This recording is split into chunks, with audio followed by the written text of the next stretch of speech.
Is Shopify dropshipping finally dead? Shopify dropshipping is dead and Dropshipping is dead, right? The death of dropshipping is approaching. I am excited for this one because today we're going to react to a video called Why Dropshipping is Dead by a guy which actually has over 200,000 followers. And it was actually sent to me a few times, so I wanted to record the first time I'm watching this video here.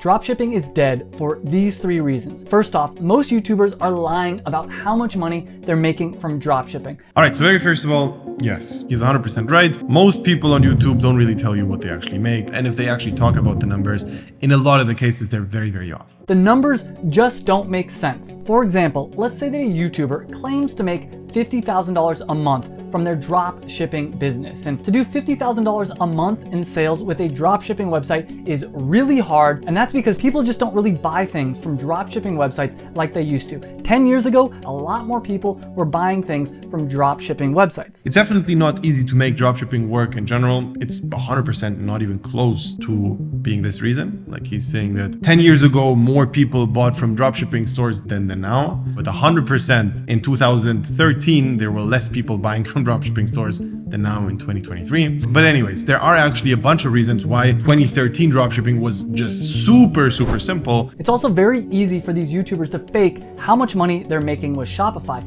You can easily Photoshop the back end of Shopify. About that, he's also right. That's why in every single case study we have on this channel, everybody's constantly refreshing their website just so you guys can actually see that the numbers are real. But let's give this example YouTuber the benefit of the doubt and say that they really did do $50,000 in sales on their Shopify website. It's important to remember with dropshipping, you don't get to keep all that money. Just because you did $50,000 in sales doesn't mean you get to put that money in your pocket. First off, most products that you sell with dropshipping, you get to keep a percentage of the sales. Now, the typical margin on dropshipping products is between 15 to 20%. The other 80 to 85% of every single sale goes to the owner of the brand, the owner of the product. Let's assume that the margin's on the high end and say that it has a 20% margin, which means right away, $40,000 goes to the manufacturer, goes to the product owner. So already that $50,000 is down to only $10,000 of profit. So basically what happened here is he Googled average profit margins on dropshipping and he had a number thrown out, which is basically 15 to 20%. He just assumed that 80 to 85% of the money go to the manufacturer. So I think this whole video is going to be based around the wrong premise because obviously you don't have to pay 80 to 85% to your supplier. All right, that's not how it works at all. The average profit margins, which he was referring to, was probably after all the expenses, including the ad spend, including everything. After everything, then you get left with like 20% or so. But we're not done yet. There's still a lot more expenses. Profit margin is the amount of money you make after all the expenses. So this whole thing is a bit weird right now because he misunderstood the word profit margin a little bit.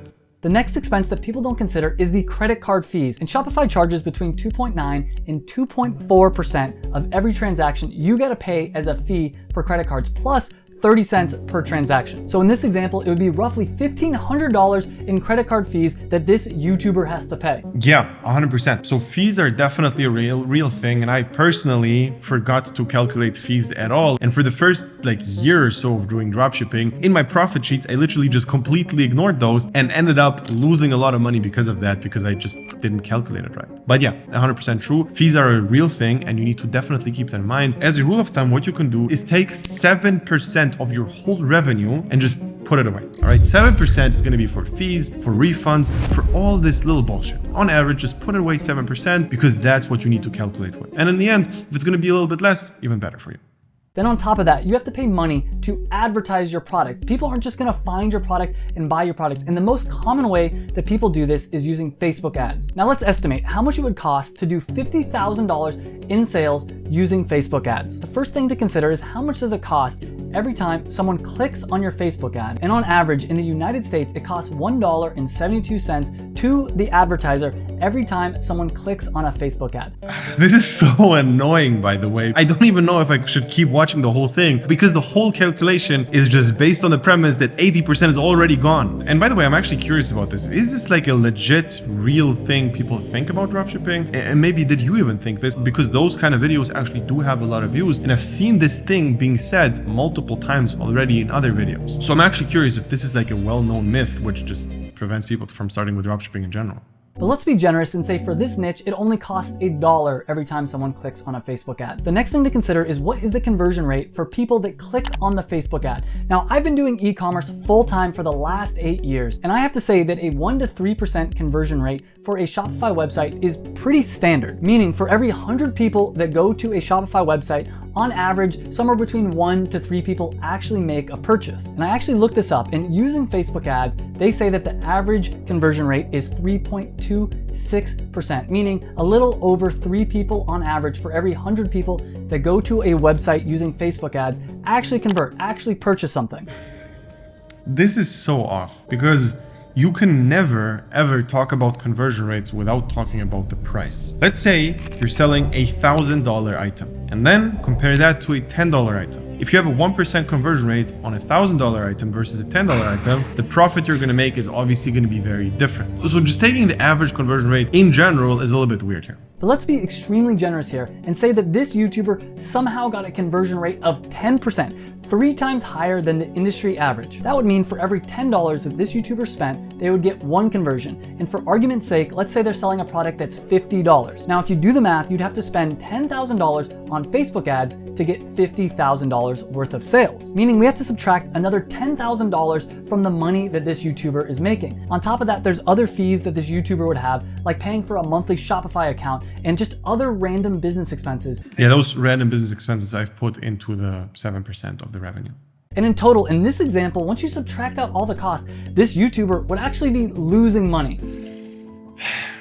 Like, please do this by yourself. Do this experiment. Go to Facebook and scroll. Just scroll. You're gonna see a bunch of people advertising their dropshipping products. Why do they do this? It's actually a thing which makes me very curious. Just see them and ask yourself, why are they spending money to lose money? Go to TikTok, go to Instagram, go everywhere. You're gonna see a bunch of advertisers which are dropshippers advertising products. And I think that is also the answer of if dropshipping is dead. Literally go anywhere, and if you see dropshipping advertisements which are scaled, meaning that they have tons of engagement from certain countries where it's actually expensive to get that engagement, you basically already know for a fact that people are making money with it. And I see a lot of YouTubers that are doing this. They're actually losing money, but they don't share their advertising costs and all these other expenses. So it looks like they're making a ton of money when in fact they're actually just losing money. Now, I want to be completely honest with you. You can make money doing dropshipping, but the real winner is the owner of the product that you're selling. Now, this same YouTuber could make money if they found a product to sell that instead of having a 20% margin, actually had a 35% margin, meaning instead of getting $10,000 from that $50,000 worth of product, they'd actually be getting $17,500. If we take the margin he is talking about, you get around 70%. Sometimes it's gonna be around 50, sometimes it's gonna be more around 80, but on average, you sell a product which cuts down your margin around 30%. So let's say you sell something for $30 and you buy it for $10. That's a pretty normal thing on dropshipping, meaning that around 30%, 33 is basically gonna be the cut for the product cost. And then on top of that come the advertising and all the rest. And then you're left with around 15 to 35%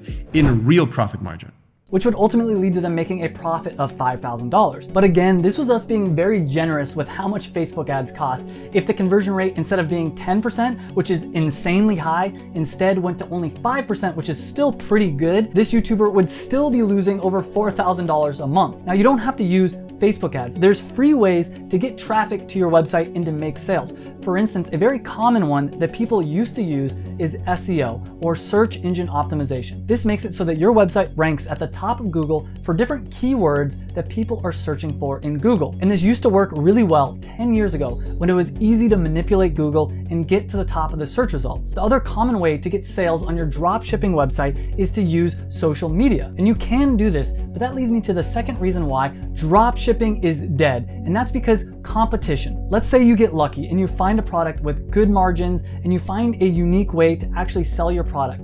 There's nothing stopping other people from selling that exact same product. If you're dropshipping someone else's product, you're not selling anything unique. In fact, the owner of that product wants to get as many people out there as possible dropshipping their product because they make money no matter what. And it's important to understand that dropshipping used to be a really good way to make money online. And that's because the manufacturers didn't know how to create a website to sell their product on the internet. So they would work with dropshippers to help them sell the product. You see, the way it works is oftentimes you have a manufacturer. That's Still exactly the case. This is the person that actually owns the machines that are producing the product that you're selling as a dropshipper. Then you have the actual business that you're working with as a dropshipper. This is usually the owner of the brand. For instance, did you know that Nike doesn't even manufacture their own products? They actually outsource the manufacturing to a different company. Then the brand has lots of different ways to sell their product. They could go into wholesale. They could create their own website. That's what you literally do. You create your own website, and he's basically saying that Nike is dropshipping, which makes them super profitable in dropshipping. They could work with a bunch of dropshippers that are going to sell the product for them. And of course, on top of this, you have the advertiser, which an example I gave earlier was Facebook. And the thing is, every single one of these businesses need to make money. But the company that benefits the most from this model is actually the company that owns the brand, because they could work with multiple different manufacturers. They can pick whichever one is the cheapest. Perfect. So what he's saying right now, the real dropshipping, how it actually is supposed to be, because you're going to be that person, you're going to be that brand, is working with the manufacturer, which he has above that, and you make all the money. Great. They can also work with multiple different dropshippers. They can work with multiple different wholesale companies. They can even create their own website and sell their own product. And that leads me to the third reason why dropshipping is dead. And that's because it used to be really hard for brands to sell their product on the internet. But that has changed. Now a brand can go to Amazon and add their product to Amazon's giant website in just a few minutes. And Amazon only charges a 15% fee to sell on their platform, where a dropshipper might want 20 to 35% of the sale. On top of that, the brand can actually create their own website very easily and take 100% of the profit margin. And more often, I'm seeing people that are dropshipping products where the brand is actually reaching out to them and saying, you know what, you can't sell this product anymore. We're gonna create our own website. We don't want you competing with us. If you're dropshipping, there's nothing stopping the company that owns the product that you're dropshipping from just cutting you off and telling you you can't sell that product anymore. So the answer is to create your own brand, to create your own unique product. That way you have control. I am so confused. I mean, if you take a look at his description, he has some kind of Amazon FBA course or whatever. And by the way, it is definitely valid to think about all the options you have, to think about dropshipping versus Amazon FBA versus affiliate marketing versus all of those different business models. And you need to ask yourself, which one do I pick and which one do I commit to? I actually have an interview with one of my students who I think scaled to like 8K per day in just a few months with dropshipping. And previously, he was actually doing Amazon FBA. And it's very interesting to see his perspective of why he stopped doing Amazon FBA and basically started doing Shopify dropshipping. If you were interested in watching that, definitely check it out. And also, if you're generally interested in working with me together, click the link below, sign up for a call with me. We're going to find out if everything is a good fit. If yes, we're just going to start working in a mentoring program. And if no, then not.